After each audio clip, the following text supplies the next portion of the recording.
할렐루야. 1월 31일 수요일 저녁 예배에 모이신 분들을 예수 그리스도의 이름으로 환영합니다. 우리 다 같이 사도신경으로 신앙 고백합니다. 나는 전능하신 아버지 하나님 천지의 창조주를 믿습니다. 나는 그의 유일하신 아들 우리 주 예수 그리스도를 믿습니다. 그는 성령으로 잉태되어 동정녀 마리아에게서 나시고 본디오 빌라도에게 고난을 받아 십자가에 못 박혀 죽으시고 장사된 지 사흘 만에 죽은 자 가운데서 다시 살아나셨으며 하늘에 오르시어 전능하신 아버지 하나님 우편에 앉아 계시다가 거기로부터 살아있는 자와 죽은 자를 심판하러 오십니다. 나는 성령을 믿으며 거룩한 공교회와 성도의 교제와 죄를 용서받는 것과 몸의 부활과 영생을 믿습니다. 아멘. 네, 우리 함께 찬송가 492장 하시겠습니다. 492장. 예전 찬송가는 544장입니다. 잠시 세상에 내가 살면서 492장 우리 함께 찬양합니다.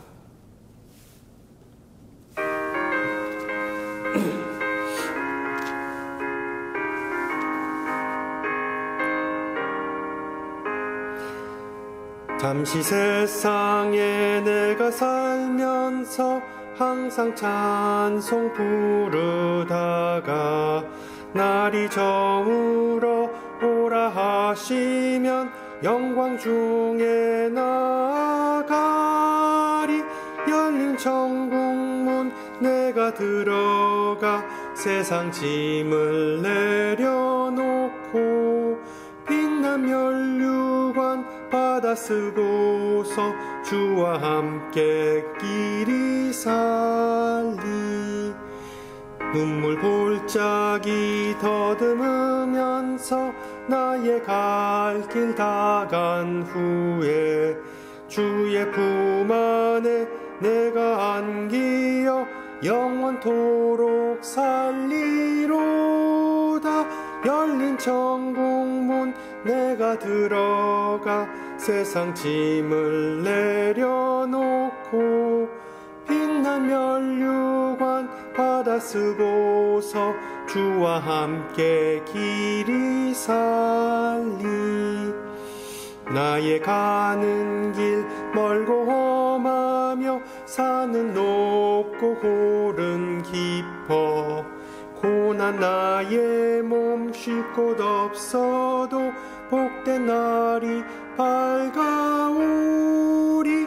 열린 천국문 내가 들어가 세상 짐을 내려놓고 빛난 면류관 받아 쓰고서 주와 함께 길이 살리.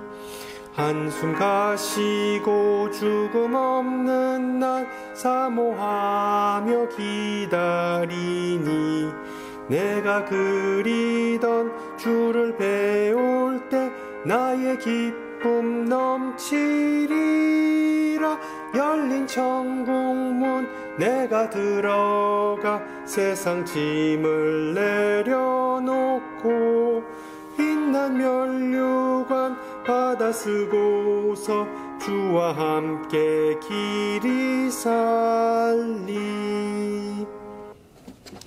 아멘.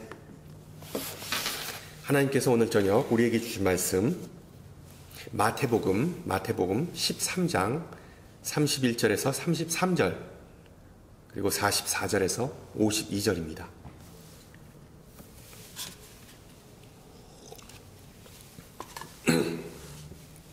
마태복음 13장 31절에서 33절 그리고 44절에서 52절 말씀을 받들어 봉독합니다.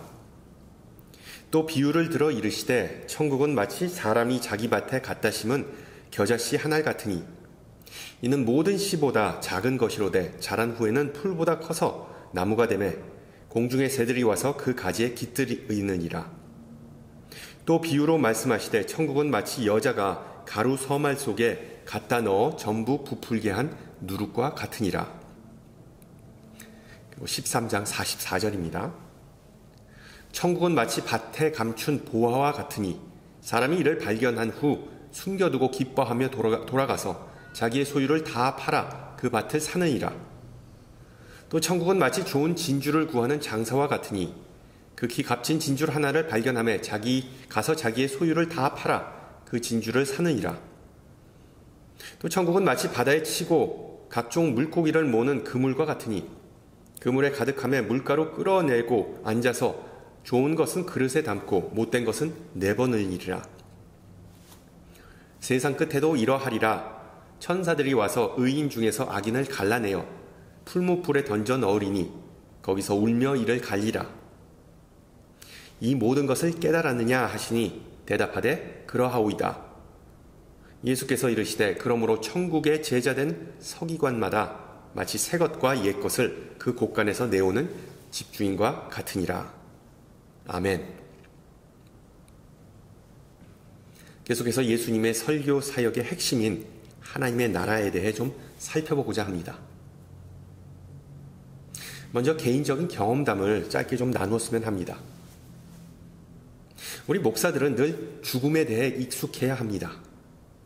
사랑하는 이를 잃고 애도하는 성도들을 위로하고 그리고 소망의 메시지를 전하는 것이 바로 목양이기 때문입니다. 그런데 지난 주일 아침에 지인이 갑작스레 상을 당했다는 소식을 전해 듣고 마음이 무거웠습니다.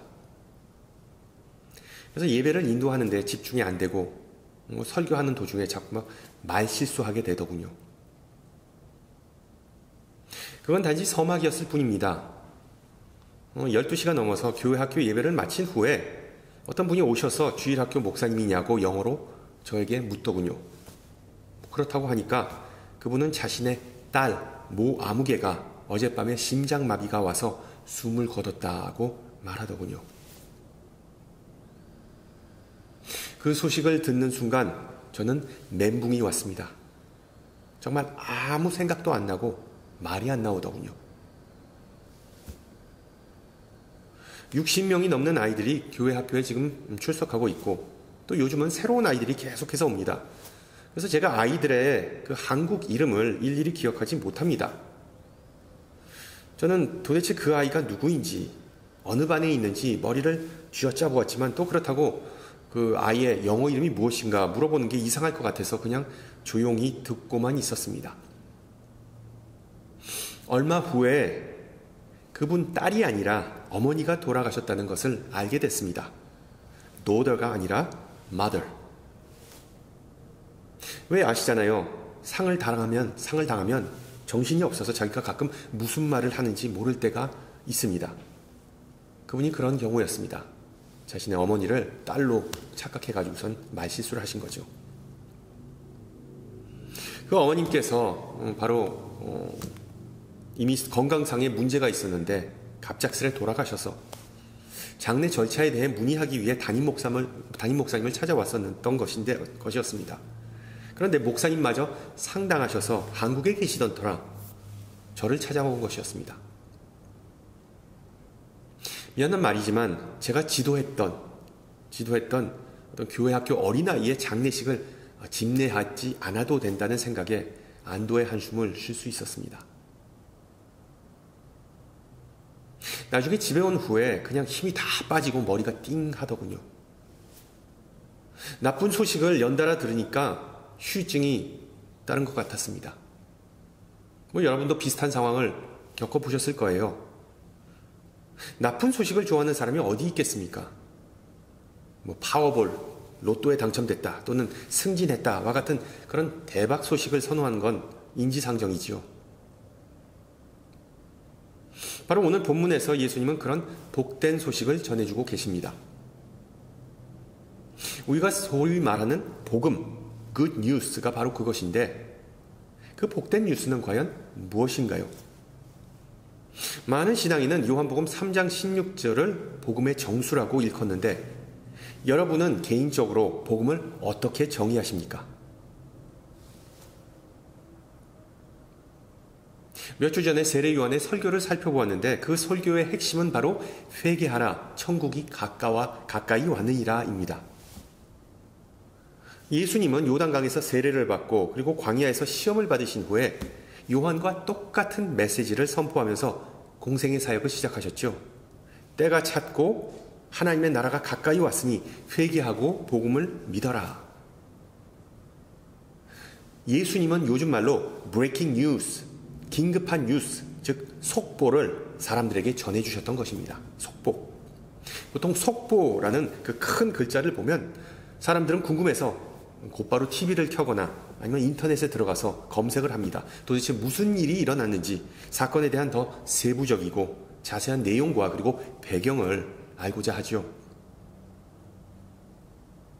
오늘 읽은 본문 마태복음 13장에서 예수님은 바로 사람들의 그런 궁금증을 해소하기 위해 그 브레이킹 뉴스, 그 속보의 자세한 내용을 제공해 주시고 설명해 주십니다.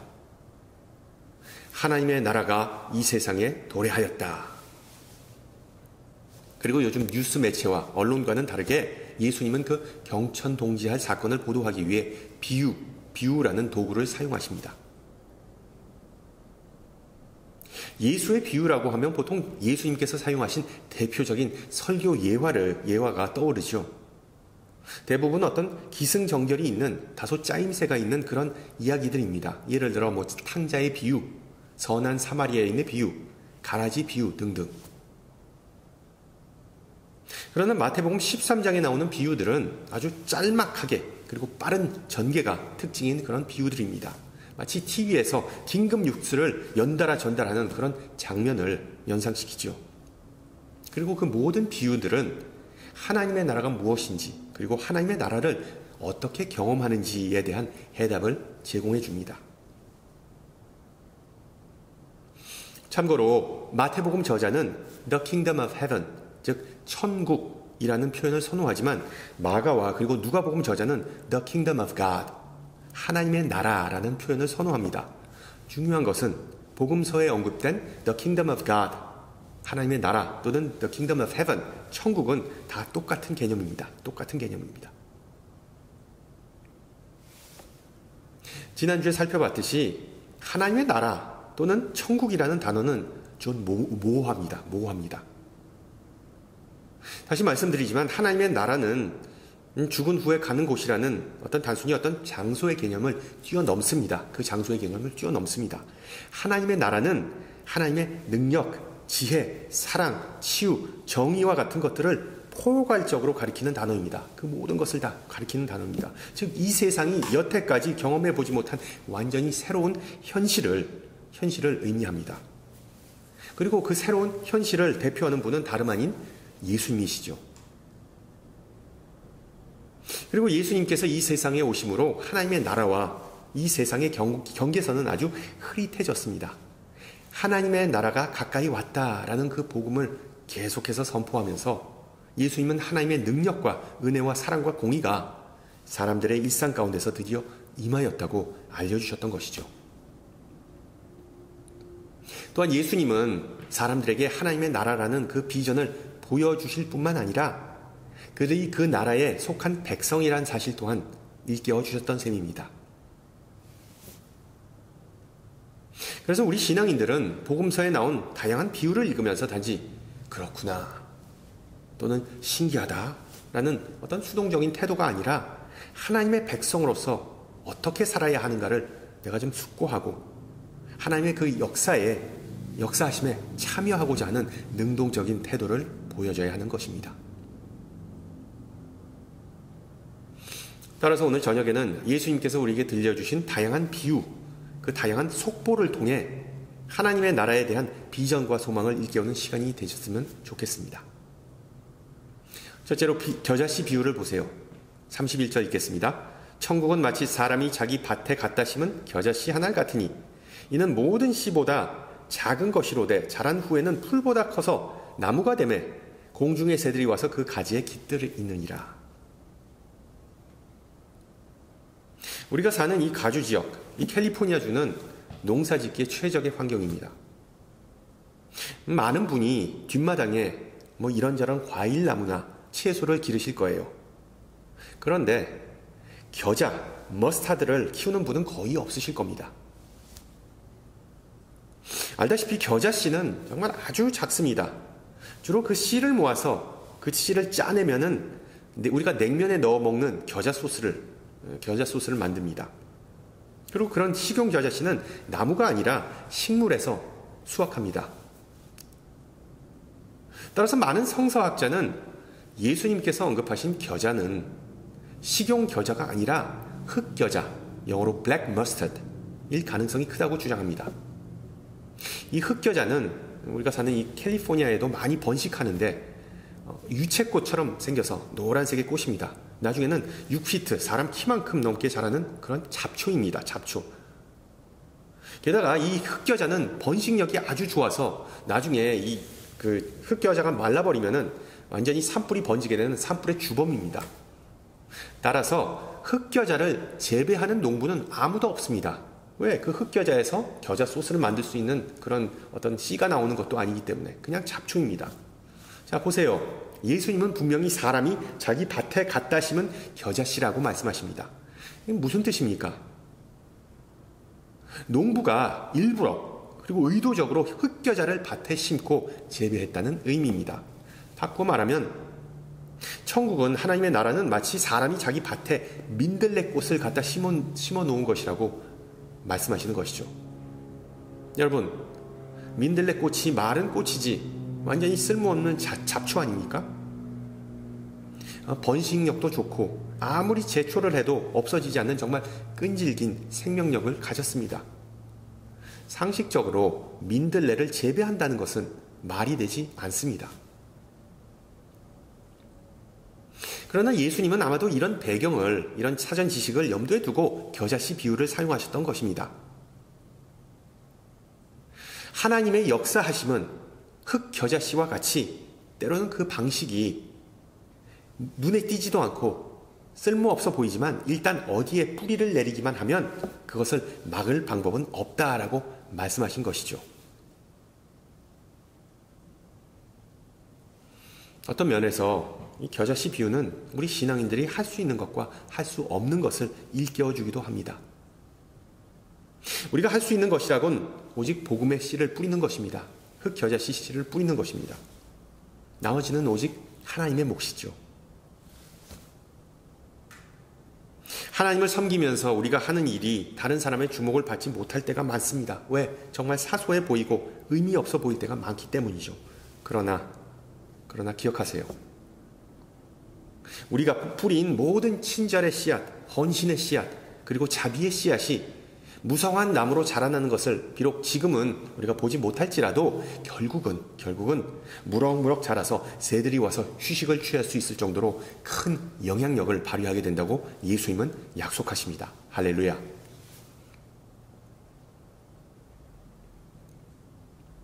두 번째로 등장하는 누룩의 비유도 겨자씨 비유와 유사한 내용입니다.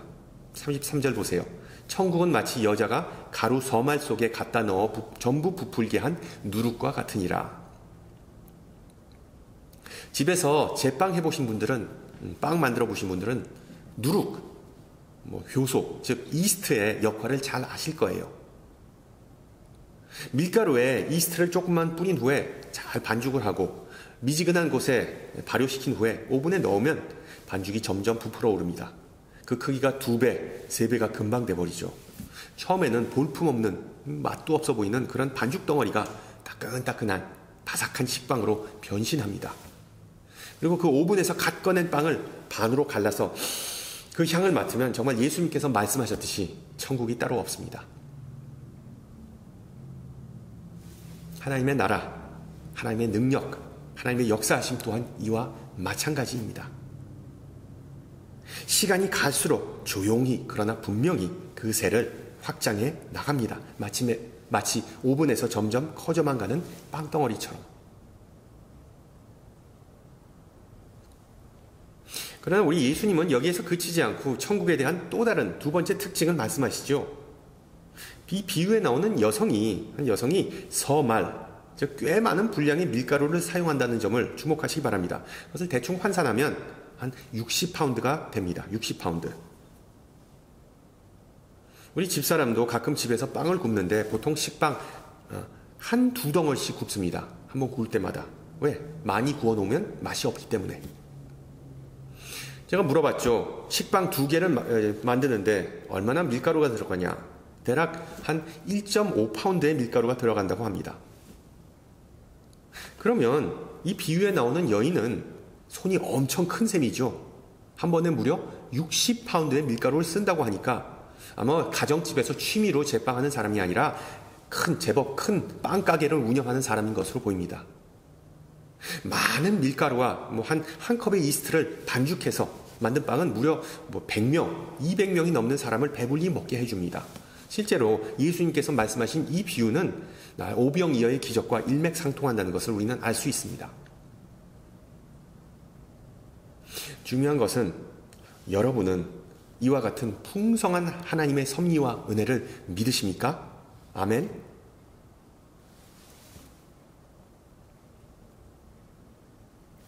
다음에 나오는 두 개의 비유, 감추인 보화와 진주의 비유는 그 내용이 거의 비슷하므로 감추인 보화만을 좀 살펴보도록 하겠습니다. 44절을 보세요. 천국은 마치 밭에 감추인 보화와 같으니 사람이 이를 발견한 후 숨겨두고 기뻐하며 돌아가서 자기의 소유를 다 팔아 그 밭을 사느니라. 나중에 마태복음 25장에 달란트 비유에 나오는 세 번째 종을 기억하시죠? 한 달란트 받은 종, 주인에게 받은 그 한 달란트를 땅을 파고 거기에 숨겨둡니다. 예수님 시대에 살았던 사람들은 집안의 가보나 귀중품을 밭이나 어떤 특정한 장소에 묻어버리는 경우가 심심치 않게 많았습니다. 왜? 그때만 해도 은행이 없었기 때문이죠. 가끔 그런 귀중품들을 성전에다 갖다 맡기기도 했었는데 솔직히 성전도 믿을 수가 없었습니다. 비양심적인 제사장이 나중에 오리발 내밀면 다시 회수할 방법이 전혀 없었기 때문이죠. 밭에 감추인 보화의 비유는 바로 그런 문화적 배경을 가리키고 있습니다.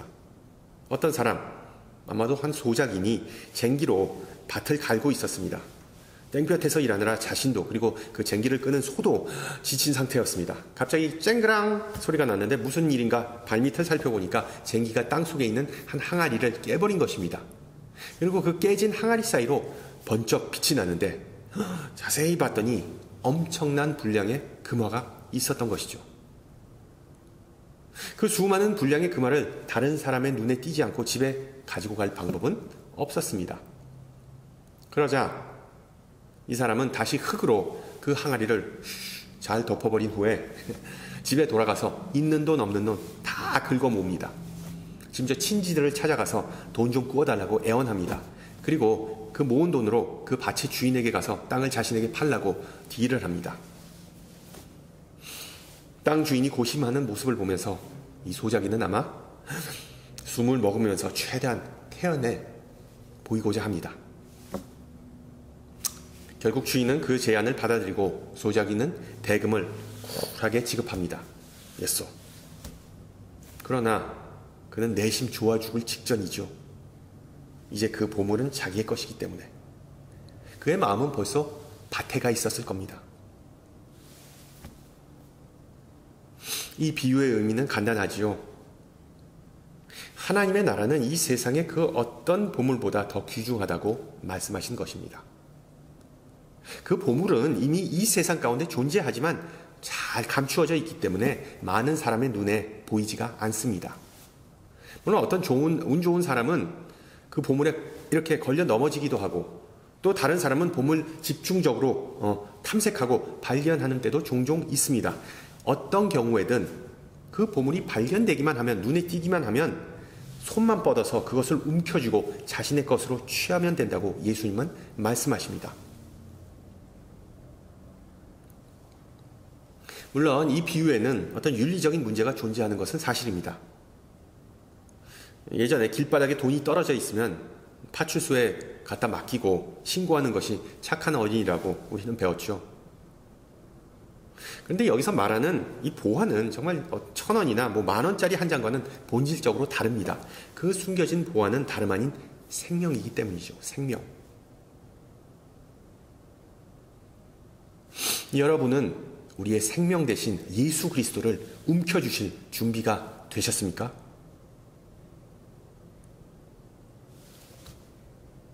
우리 신앙인들은 이 비유에 등장하는 소작인과 같은 처지에 있습니다.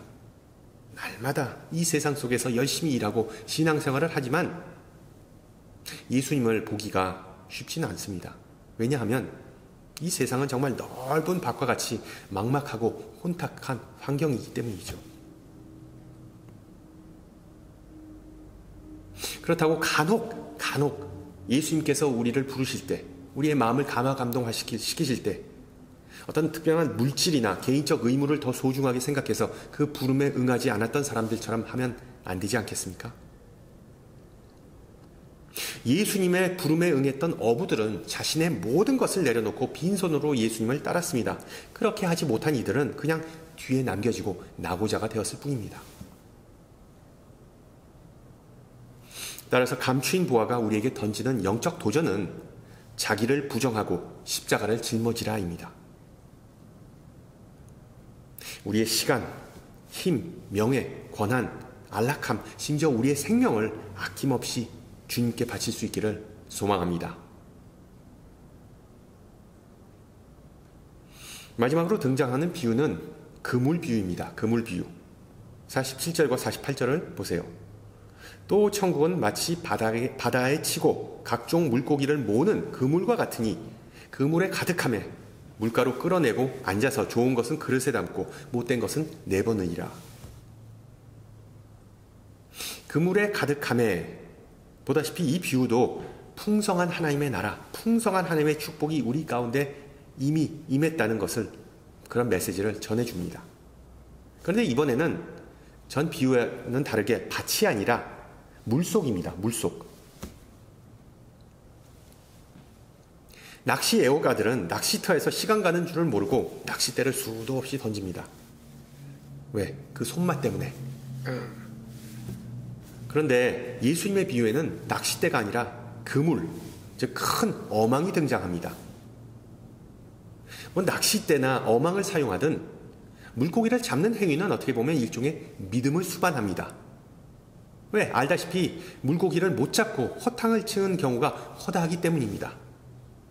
그러나 단 한 번의 기회를 통해 월척을 잡을 수 있다는 그 사실을 믿고 확신하면서 낚시꾼이나 어부는 낙심하지 않고 계속해서 시도를 합니다. 흥미롭게도 앞선 비유들과는 다르게 이 비유, 그물의 비유에서는 우리는 어부가 아니라 물고기라는 점입니다. 따라서 비유의 요점은 종말이 다가오고 있다입니다. 종말이 다가오고 있다. 실제로 예수님은 재림하셔서 알곡과 쭉정이, 양과 염소, 좋은 물고기와 나쁜 물고기, 즉 먹지 못하고 부정한 물고기, 의인과 악인을 구분하실 거라 예고하십니다. 여러분, 하나님의 완전한 정의가 곧 온다는 메시지는 예수님 시대에 살았던 사람들에게, 그리고 또한 우리 현대인들에게 모두 다 복된 굿 뉴스이죠. 우리가 사는 이 시대는 험난하고 혼란스럽고 절망적인 시대입니다. 너무나 많은 정보와 또한 사상들이 넘쳐납니다. 그래서 진리를 분별하기 힘들고 악하고 불의한 사건이 끊임없이 터지고 발생합니다. 당연히 우리 신앙인들은 하나님께서 좀 교통정리를 해주셨으면 합니다. 이것에 대해 예수님은 말씀하십니다. 소망을 끝까지 잘 간직하여라. 하나님 아버지께서는 큰 어망을 단단히 쥐고 계신 전능한 어부와 같은 분이시기에 그 어망 속에 있는 모든 종류의 물고기, 정결하든 부정하든 모든 물고기의 운명은 다 하나님께 달려있다고 예수님은 말씀하십니다. 그러므로 우리는 하루하루를 하나님의 최종적인 승리를 확신하면서 살 수 있습니다. 할렐루야. 여태까지 살펴본 비유들을 종합해보면 어떤 결론이 나올까요? 51절과 52절을 보세요. 이 모든 것을 깨달았느냐? 제자들이 대답합니다. 그러하오이다. 그러자 예수님은 이렇게 말씀하시죠. 그러므로 천국의 제자된 서기관마다 마치 새 것과 옛 것을 그 곳간에서 내오는 집주인과 같으니라. 여러분, 이게 무슨 의미입니까? 마치 큰 야드 세일을 준비하는 사람이 가라지에 있는 잡동사니를 다 끄집어내어서 앞마당에 펼쳐놓듯이 예수님은 제자들에게 너희의 보물을 온 세상 사람에게 보여주거라 라고 명령하시는 겁니다. 바꿔 말하면 제자들은 예수님의 빛을 밝게 비추고 하나님의 나라에 관한 속보를, 그 브레이킹 뉴스를 신속히 주변 사람들에게 알리라는 그런 의미입니다. 그리고 이 사명은 우리에게도 주어진 것입니다. 예수님의 말씀과 예수님의 가르침과 예수님의 비유를 통해 이제 우리는 하나님 나라를 맛보았습니다. 아니, 엿보았습니다. 따라서 하나님을 의지하면서 우리의 모든 근심, 걱정, 아픔, 씁쓸함, 상처와 연약함을 다 하나님의 손에 맡길 수 있습니다. 그리고 이제 기쁜 마음으로 세상에 나가 하나님 나라와의 겨자씨와 누룩으로 살아갈 수 있음을 믿으시기 바랍니다. 그렇습니다. 우리 신앙인은 모두 다 작은 겨자씨와 효소와 같은 존재입니다. 우리가 하는 모든 행동과 내뱉는 모든 말이 큰 파급력이 있다는 사실을 꼭 기억하시기 바랍니다. 특히 우리가 베푸는 작은, 눈에 보이지 않는 그런 사랑과 충성의 손길을 통해 하나님 나라는 더욱 확장되면서 우리 자신뿐만 아니라 많은 이들을 변화시킵니다. 그것이 바로 하나님 나라의 시민의 특징입니다. 신앙생활은 이름 없이, 빛도 없이 정말 작은 행동을 통해서, 작은 이스트, 작은 겨자씨와 같은 행동을 통해서 하나님께 영광을 돌리는 삶입니다. 그러므로 작은 것들을 무시하지 말고 소중히 여기시기를 바랍니다. 착하고 충성된 종아, 내가 작은 일에 충성하였다. 하나님께서 보시기에 결코 작은 행동은 없습니다. 저와 여러분은 새로운 비전과 새로운 이해, 그리고 새로운 방향이 주어졌기에 비록 이 세상은 그대로일지라도 우리는 완전히 새로운 삶을 살 수 있는 것입니다. 그렇습니다. 이 세상은 여전히 어둠 속에 있지만 이제 우리는 예수님처럼 하나님 나라의 겨자씨이자 누룩이자 빛된 삶을 살아가는 사람입니다. 그리고 예수님은 우리의 빛을 높은 곳에서 온 사방으로 비추라고 말씀하십니다. 그리고 이제부터 좀 어깨를 활짝 펴시고 시선을 예수님에게 고정한 채 당당하고 씩씩하게 전진하시기를 축원합니다. 함께 기도합니다. 귀하신 주님, 오늘 저녁 주신 귀한 말씀과 하나님 나라의 비전을 감사합니다. 특히 우리 마음속에 보화를 숨겨주시고 우리의 삶의 모든 영역을 충만케 하는 누룩을 부어주시고 장차 큰 나무로 자라게 될 겨자씨를 심어주시고 마지막 때의 모든 영혼을 귀속시킬 어물망을 넓게 펼쳐주심을 감사합니다. 전능하신 하나님, 우리에게 허락하신 다양한 축복을 귀하게 여기면서 특히 예수 그리스도를 가장 귀한 보물로, 가장 우선순위로 삼고자 합니다. 주님의 뜻을 이루기 위해 매일 노력하는 삶을 살기를 원합니다. 주님께서 베푸신 사랑과 은혜 그리고 복된 소식을 온 세상과 함께 나눌 수 있게 인도하여 주시옵소서. 특히 우리에게 허락하신 신앙의 유산과 우리 가운데서 지금도 새롭게 행하시는 모든 일을 감사드립니다. 구약 선지자들의 예언과 모세에게 주신 율법과 그리스도 예수를 통해서 우리에게 지금까지 주시는 복음은 정말 값을 매길 수 없는 보화임을 고백합니다. 또한 성령님을 통해서 우리에게 지금도 내려주시는 인도하심과 능력과 지혜와 평화, 기쁨과 인내, 그리고 인자하심과 같은 하나님 나라의 풍성한 열매를 찬양합니다. 우리에게 주신 옛 것과 새 것을 항상 소중히 여기며 하나님 나라의 복음과 주님의 가르침을 묵상하고 전파하는 충성된 제자로 살아가게 하여 주시옵소서.